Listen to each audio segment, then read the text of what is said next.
Hello बच्चों, तो आज हम फाइनली पढ़ने वाले हैं गॉस थ्योरम का लास्ट एप्लीकेशन और चैप्टर 1 का लास्ट टॉपिक, जिसका नाम है electric field due to a spherical charge shell. तो हम ऑलमोस्ट अपना जो चैप्टर 1 है आज खत्म हो जाएगा। इसके बाद इस चैप्टर की एक वीडियो और आएगी, जिसके अंदर मैं पूरे चैप्टर के जितने भी PYQs हैं, जितने भी पॉसिबल रहेंगे मुझसे, मैं सारे के सारे क्वेश्चंस जो है नीट, जेईई मेंस के और एडवांस के और बोर्ड के सारे कॉम्बिनेशन करके मैं आपके लिए एक और वीडियो इस चैप्टर का लेकर आऊंगा। और जल्दी हम शुरू करेंगे चैप्टर 2 की सीरीज। ठीक है, तो चलिए शुरू करते हैं। चलिए देखते हैं इस टॉपिक में बेसिकली आपको करना क्या क्या है। तो पहले मैं आपको समझाता हूं कि क्या सिचुएशन है, फिर उस सिचुएशन के हिसाब से कैसे हमको आगे बढ़ना है, वो उस पर हम बात करेंगे। ठीक है, तो ये जो टॉपिक है basically electric field intensity due to a thin uniformly charge spherical shell. इसमें करना ये है कि एक स्फेरिकल शेल होगा, है ना, एक कंडक्टिंग स्फेरिकल शेल होगा जिसके सरफेस पर हमने रखे होंगे चार्जेस। ठीक है, जैसे हमने एक स्फेयर मान ली, ये एक स्फेयर है। इस स्फेयर के सरफेस पर हम मानने वाले खूब सारे चार्जेस, है ना। चलो चार्ज मान लेते हैं खूब सारे। सरफेस पर अपन मान लेते हैं खूब सारे चार्जेस।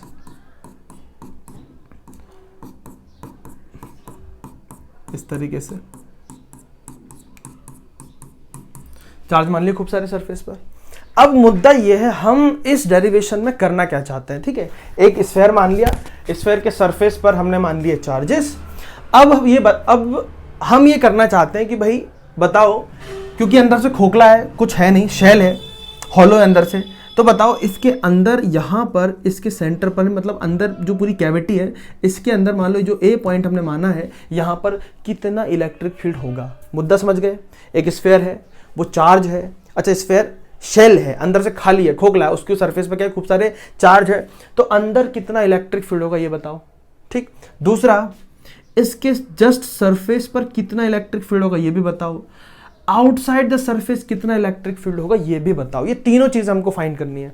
ठीक है, डेरिवेशन समझ गए, करना क्या है, मुद्दा समझ गए, करना क्या है। एक स्फेरिकल शेल है, सरफेस पे खूब सारे चार्जेस रखे हैं और हम फाइंड करना चाहते हैं इलेक्ट्रिक फील्ड इनसाइड, सरफेस और आउटसाइड। क्वेश्चन भी डायरेक्ट जो है वो आपसे पूछे जाएंगे इस बारे में। बहुत अच्छा टॉपिक है, बढ़िया सा टॉपिक है, अच्छे से नोट्स बनाओ इसके और ढंग से समझो इसको। ठीक, चलिए तो सबसे पहले हम जो केस ले रहे हैं बेटा, हम केस ले रहे हैं केस 1। केस 1 कौन सा?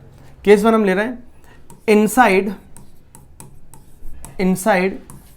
Spherical shell. ठीक है, इनसाइड स्फेरिकल शेल हम फाइंड कर रहे हैं कि एक स्फेरिकल शेल जो है उसके अंदर कितना इलेक्ट्रिक फील्ड होगा। ठीक है, तो सबसे पहले केस के लिए आप क्या करने वाले हैं, देखो गॉस थ्योरम में एक बार वापस से बताता हूं, जिन बच्चों ने नहीं पढ़ी है बेटा पहले गॉस थ्योरम पढ़ो, उसके क्या कंडीशंस हैं, क्या है क्या सीन है, एकदम पूरा टॉपिक मैंने बहुत अच्छे से समझा रखा है। पहले आप उसको देख कर आओ, और जिसने देख रखा है ना उनके लिए एक छोटा सा क्विक रिवीजन। गॉस थ्योरम क्या बोलती थी कि अगर किसी चार्ज को किसी क्लोज्ड सरफेस ने इनक्लोज्ड कर रखा है, एक चार्ज है उसको चारों तरफ से बंद कर रखा है, क्लोज सरफेस है उसने, तो बाहर निकलने वाला जो फ्लक्स होगा वो Q/ε0 होगा। तो अगर मैं निकालना चाहता हूं फ्लक्स कि भाई इस पॉइंट से, मतलब इसके अंदर कोई चार्ज वार्ज है, अगर मुझे गॉस थ्योरम लगानी है तो मुझे क्या चाहिए होती है, एक क्लोज्ड सरफेस चाहिए होती है। क्या चाहिए होती है बेटा? क्लोज्ड सरफेस चाहिए होती है। तो उसके लिए हम, अब अगर क्लोज सरफेस ना भी हो तो आप मन से मान सकते हैं, है ना, उसको हम गॉसियन सरफेस बोल देते हैं। तो हम यहां पर क्या करने वाले हैं, एक मन से अपनी इच्छा से एक गॉसियन सरफेस मानने वाले हैं। तो हमने इस स्फेयर जो स्फेरिकल शेल है उसके जस्ट अंदर हमने एक नई गॉसियन सरफेस मान ली। ठीक है, इस तरीके से हमने एक गॉसियन सरफेस हमने जो है वो मान ली है इस तरीके से। और इसका रेडियस मैं बताता हूं, इसका रेडियस आप मान लो, इसका रेडियस हमने मान लिया स्मॉल r। क्या मान लिया बेटा? Small r।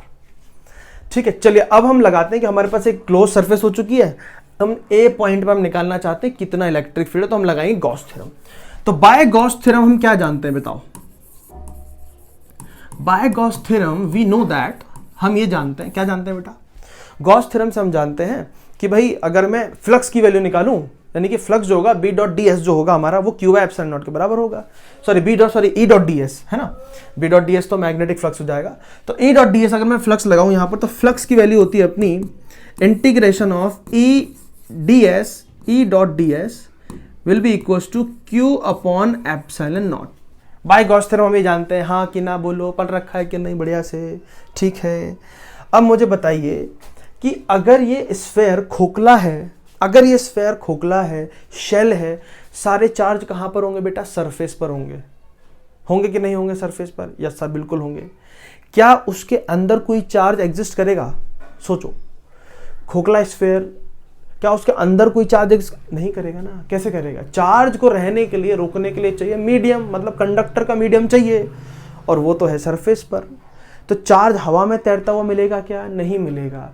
तो क्या इसके अंदर कोई चार्ज एग्जिस्ट कर रहा है क्या? हाँ कि ना बोलो। नहीं कर रहा है भाई। खोखला, इसके अंदर क्या है? सिर्फ एयर है, हॉलो है ना, एयर है। एयर के अंदर चार्ज एग्जिस्ट करेगा क्या? नहीं करेगा। चार्ज कहाँ है? सारा का सारा सरफेस पर, तो इसके अंदर कोई चार्ज नहीं है। तो हम क्या लिख सकते हैं कि since there is no charge, since there is no charge inside the sphere, since there is no charge inside the sphere, sphere के अंदर कोई भी चार्ज नहीं है।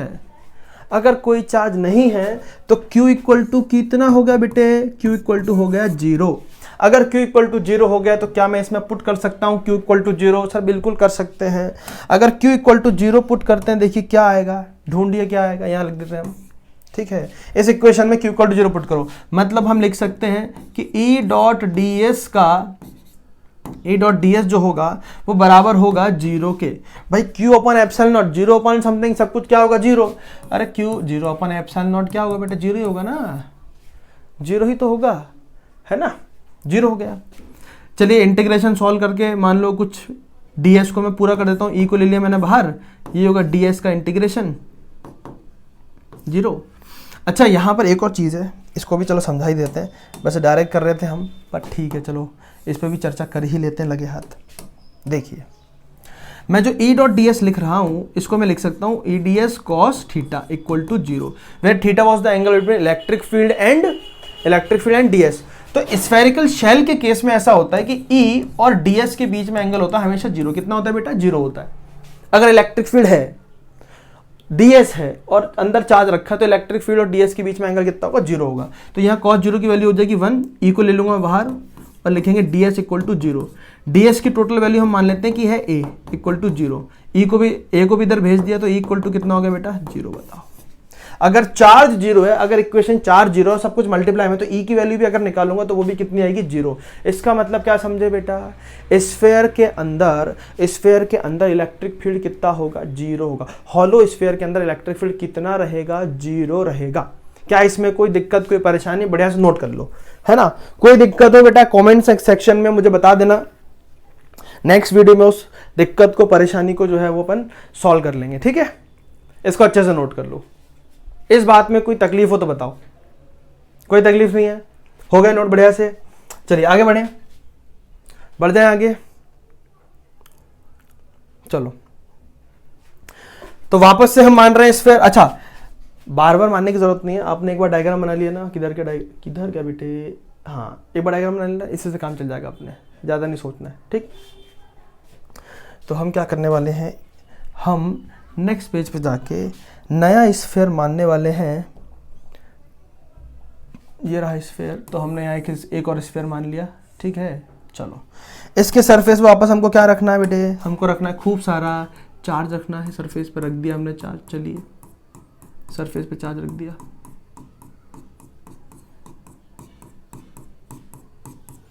ठीक है, और इस सरफेस का हमने रेडियस माना है r। कितना माना है? r, है ना, स्मॉल r। अब ध्यान से समझना कि इस बार जो मैं गॉसियन सरफेस मानने वाला हूं, वो स्फेयर की जो सरफेस है उसको भी मान सकते हैं अपन, है ना, क्योंकि चार्ज तो सरफेस पर ही है। तो एक काम करते हैं, मानना चाहो तो उसको मान लो, या फिर उससे थोड़ा सा जस्ट ऊपर, हल्का सा ऊपर मान लो। यहाँ पे इस तरीके से मैंने एक गॉसियन सरफेस यहाँ पे मान लिया, ऐसे हल्का सा ऊपर, मतलब इतना ऊपर कि बाहर वाली सरफेस और ये जो अंदर वाली सरफेस दोनों का रेडियस आर ही मान सकते हैं अपन।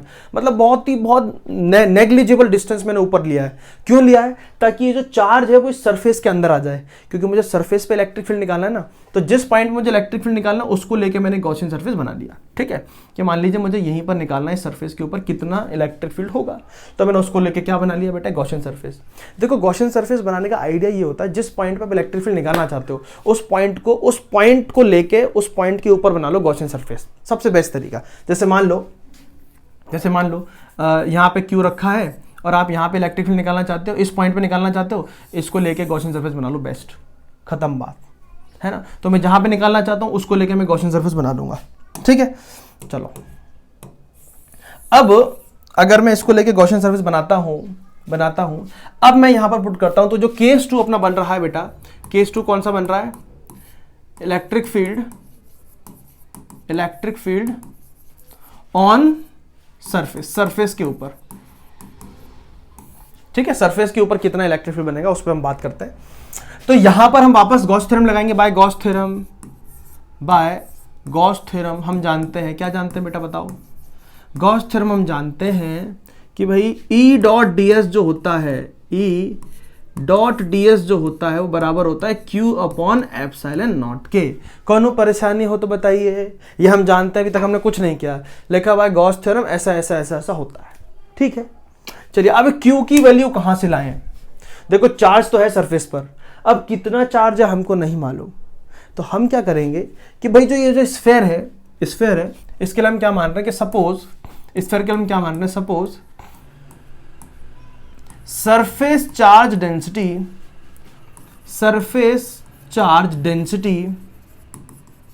Of sphere is sigma. कितना बेटा? सरफेस चार्ज डेंसिटी हमने कितना मान लिया?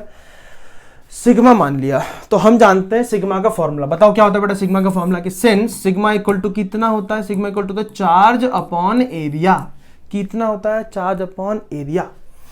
तो इस सरफेस की एरिया की बात कर रहे हैं हम, इस सरफेस पे चार्ज है, चार्ज कौन सी सरफेस पे? इस सरफेस पर। तो इस सरफेस का एरिया कितना होगा?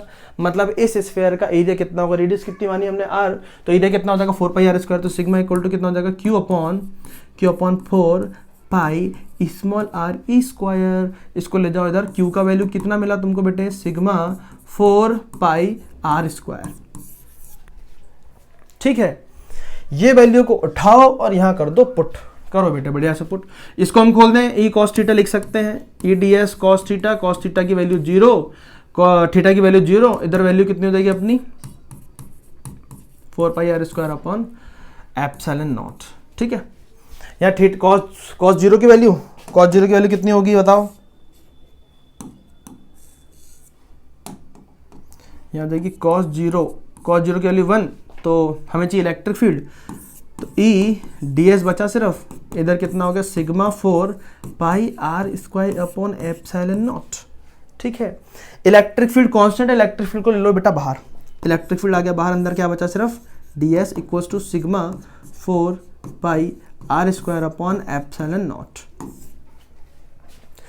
ds किसका हिस्सा है? ds छोटा सा एरिया है, जो सरफेस हमने मानी उसका छोटा सा एरिया ds।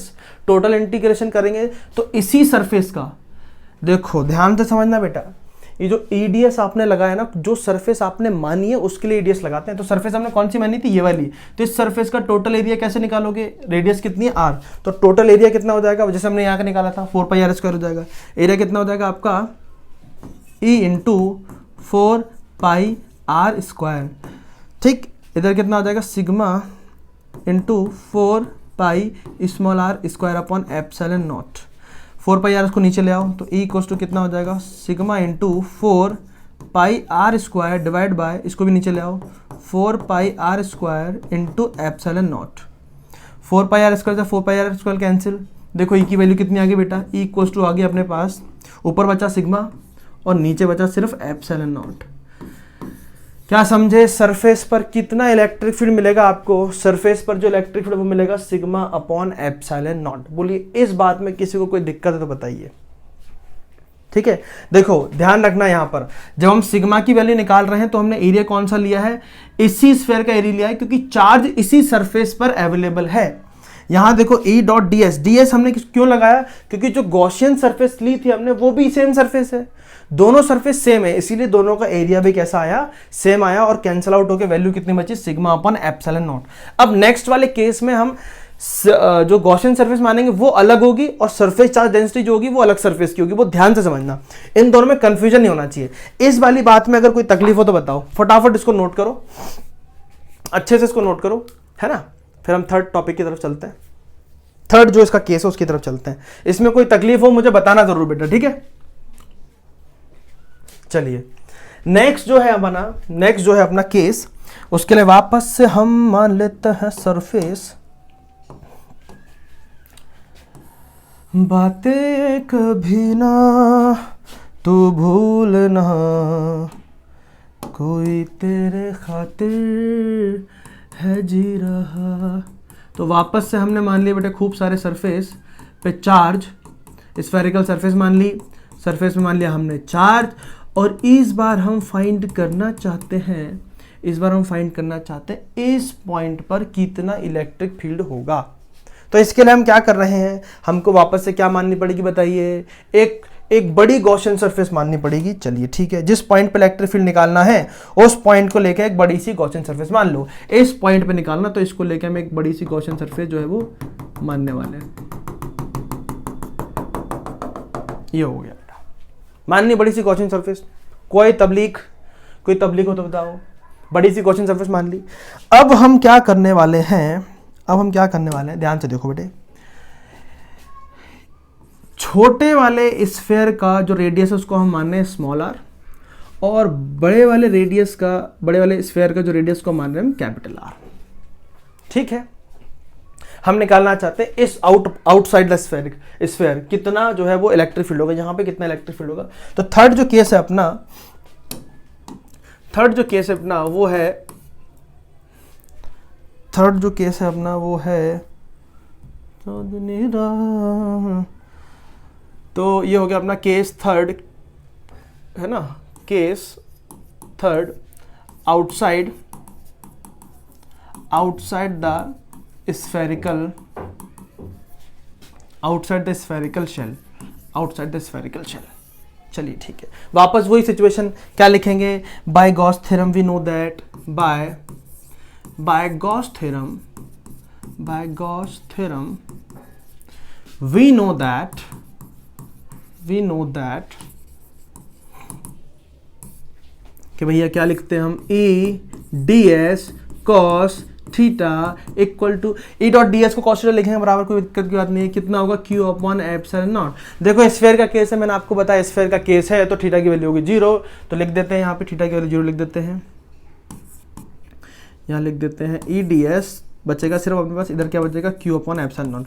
मैं अभी Q को चेंज नहीं कर रहा हूँ, ठीक है, Q को चेंज करूंगा, अभी नहीं कर रहा हूँ, थोड़ी देर में करूंगा, ठीक है। तो अब मुझे बताओ, ये जो E डॉट डी एस लिखा है मैंने, E डॉट डी एस कौन सी सरफेस के लिए होता है, E डॉट डी एस होता है गॉसियन सरफेस के लिए। किसके लिए होता है बेटा, गॉसियन सरफेस के लिए, गॉसियन सरफेस। तो मुझे बताओ गॉसियन सरफेस कौन सी है जो हमने मानी है, ये रही गॉसियन सरफेस, जो हमने मानी है, जो सरफेस मानते हैं उसका एरिया लिखते हैं यहाँ पर, ठीक है। तो डी एस इस बार एरिया कौन सा होगा, कैपिटल आर वाला। तो यहाँ पे मैं अगर E को बाहर निकालूं, कांस्टेंट है E, यहाँ क्या बचेगा ds, और इतना क्या बचेगा Q अपॉन एप्सिलॉन नॉट। ठीक है, ध्यान से देखो, मैं ds को इंटीग्रेशन कर रहा हूँ। देखो ds का इंटीग्रेशन जो हमने पहले भी इंटीग्रेशन किया, अभी मैं जो जैसे मान लो यहाँ पर जो मैंने इंटीग्रेशन किया था, इसका जो इंटीग्रेशन किया है यहाँ पर कितना लेगा, 4πr²। बेटा क्या होता है इंटीग्रेशन का मतलब, क्या होता है इसका मतलब समझो ध्यान से। इंटीग्रेशन बताता है आपको टोटल चीज। तो बेसिकली जो ds है, ds is the small area of this spherical Gaussian surface. इस गॉसियन सरफेस का स्मॉल हिस्सा है, उसके सरफेस एरिया का ds क्या है, एक स्मॉल हिस्सा है।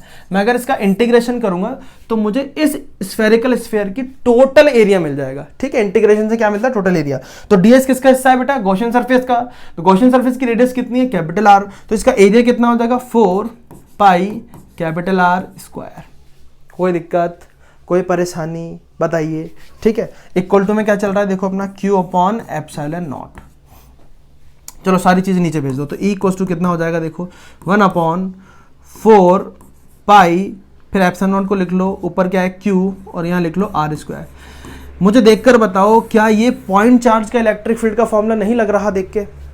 सर लग तो रहा है। मान लो मैं एक पॉइंट चार्ज मानूं, जैसे मैं यहाँ पे एक पॉइंट चार्ज मान लूँ Q, है ना, मुझे R डिस्टेंस दे दी, बताओ इलेक्ट्रिक फील्ड कितना होगा? KQ/R²। K की वैल्यू कितनी होगी? पुट करो 1/4πε0 Q/R²। बोलो होगी कि नहीं होगी? देखो ये वाला फॉर्मूला सेम लग रहा है ना, पॉइंट चार्ज वाला इलेक्ट्रिक फील्ड पढ़ा था अपन ने। तो क्या होता है, एक क्वेश्चन सीबीएसई में ना बोर्ड में एक क्वेश्चन बन जाता है कभी कभी कि प्रूव करके बताओ भाई कि जो स्फेरिकल शेल होता है वो पॉइंट चार्ज की तरह बिहेव करता है। तो आपको करना कुछ नहीं है, थर्ड केस उठाना है, उसको सॉल्व करके यहाँ तक लिख देना कि this equation is exactly same as the electric field of point charge, और यहाँ लिख के छोड़ दो, खत्म। ठीक, अगर आप यहाँ पर Q की वैल्यू रखते हो तो यहाँ पे देखो इक्वेशन चेंज हो जाएगी। अब हम ध्यान से देखेंगे कि मैं जो थोड़ी देर पहले एक बात बोल रहा था Q की वैल्यू के लिए, मुझे बताओ ये Q चार्ज कौन सी सरफेस पे अवेलेबल है? बाहर वाली सरफेस पे कि अंदर वाली सरफेस पे? सर अंदर वाली सरफेस पे। तो सरफेस चार्ज डेंसिटी में जो एरिया आएगा वो कौन सी सरफेस का आएगा? बाहर वाली का अंदर वाली का? सर अंदर वाली का आएगा। जिस सरफेस पे चार्ज प्रेजेंट है उसी सरफेस का एरिया आएगा। तो चलिए हम जानते हैं यहां पर कि सिग्मा की वैल्यू होती है चार्ज अपॉन एरिया। ठीक है, तो Q की वैल्यू कितनी हो जाएगी बेटा? Sigma area. ठीक, सिग्मा इंटू एरिया कितना हो जाएगा? 4π small r square. Small r square क्योंकि छोटी वाली सरफेस पर चार्ज है। बोलो क्लियर है बात कि नहीं? तो यहाँ वैल्यू पुट कर दो, यहाँ वैल्यू पुट कर दो, कितना हो जाएगा? और तो ये क्वेश्चन किसकी है? पॉइंट चार्ज की इक्वेशन। पॉइंट चार्ज मतलब क्या होता है कि एक स्फेरिकल शेल है, पॉइंट चार्ज की तरह बिहेव करता है, ऐसा अपन प्रूफ कर सकते हैं इस डेरिवेशन से। और इसका एक और इक्वेशन बनता है 1/4πε0। Q की जगह मैं ये वैल्यू पुट कर सकता हूं क्या नहीं? बोलिए 4π स्मॉल r² अपॉन नीचे क्या है? Capital R²। देखो क्या क्या कैंसिल आउट हो रहा है, देखो 4π से 4π गायब, बस ये गायब हो रहा, और तो कुछ नहीं गायब हो रहा, नहीं कुछ गायब नहीं हो रहा। ठीक, तो क्या बचा? इक्वल्स टू अपने पास इक्वेशन बच रही है सिग्मा r² अपॉन ε0 r²। ये एक और इक्वेशन बन रही है। ठीक है, तो ये है आपका पूरा डेरिवेशन स्फेरिकल शेल का। केस 1 हो गया, केस 2 हो गया, केस 3 हो गया। क्या क्या चीजें थी देखो, इसको बढ़िया से नोट कर लो, एक बार अच्छे से नोट कर लो। ठीक है, चलिए तो एक बार वापस देख लेते हैं। तो हमने क्या सीखा कि भाई एक स्फेरिकल शेल है, एक चार्ज स्फेरिकल शेल है, उसके अंदर इलेक्ट्रिक फील्ड कितना होगा? उसके अंदर इलेक्ट्रिक फील्ड हमेशा बेटा कितना पाया जाएगा? 0। कितना मिलेगा आपको? 0। ठीक है, अगर मैं सरफेस की बात करूंगा, सरफेस पे जो इलेक्ट्रिक फील्ड आपको मिलेगा वो कितना मिलेगा? Sigma upon ε0। ठीक है, चलिए आउटसाइड द स्फीयर अगर हम देखेंगे तो एक इक्वेशन आपको मिलेगी पॉइंट चार्ज की, जो कि होगी इतनी 1/4πε0 Q/R²। और इसको थोड़ा सा मॉडिफाई करोगे तो आपको इक्वेशन मिलेगी sigma r² upon ε0 capital R², जिस पॉइंट पे आपको निकालना है वो। ठीक है, तो ये 3 चीजें थी जो आपको अच्छे से याद रखनी है। चलिए, तो यहां पर हमारा डेरिवेशन पोर्शन खत्म होता है। अब कुछ क्वेश्चन है जो पूरे चैप्टर्स में से है, कुछ फ्लक्स के हैं जिसमें स्फीयर का केस क्या बनता है क्या नहीं बनता है, वो सारी चीजें। ठीक है, अच्छा एक और चीज जो है वो मेरी तरफ से रहेगी, अब ध्यान से समझिएगा इस चीज को। जैसे मान लो कि स्फेरिकल शेल है ना, स्फेरिकल शेल का ग्राफ पूछा जाता है कि भैया शेल है, ये रहा शेल, तो ये जो डिस्टेंस है r और ये एक डिस्टेंस है ना, इसको मैं मान लेता हूं, चलिए यहां से लेके इसको मान लेते हैं कैपिटल R। चलो थोड़ा सा चेंज कर देते हैं, अच्छा नहीं लग रहा है ऐसे, इसको अपन थोड़ा सा चेंज कर देते हैं। स्फेरिकल शेल मान लिया अपन ने, इसकी वैल्यू है स्मॉल r और इसकी वैल्यू है कैपिटल R। तो हर पॉइंट पे जो इलेक्ट्रिक फील्ड है ना, ग्राफ पूछ लिया जाता है कि भैया इलेक्ट्रिक फील्ड वर्सेस R का ग्राफ बनाओ, कैपिटल R का, है ना, R या स्मॉल r का ग्राफ बनाओ जिसमें R भी आ रहा हो और स्मॉल r भी आ रहा हो, इसका ग्राफ बनाना है। कैसे बनाएंगे मुझे बताओ। स्फेरिकल शेल है तो इसके अंदर इलेक्ट्रिक फील्ड हमेशा कितना होगा? 0 होगा। चलिए ग्राफ बना के देखते हैं। तो ग्राफ कैसे बनेगा बेटा? देखो इलेक्ट्रिक फील्ड मान लिया इधर E और इधर मान लिया हमने डिस्टेंस, क्या मान लिया? डिस्टेंस। तो इलेक्ट्रिक फील्ड की वैल्यू 0 कब तक है मुझे बताओ? इलेक्ट्रिक फील्ड की वैल्यू 0 कब तक है? जब तक वो अंदर है।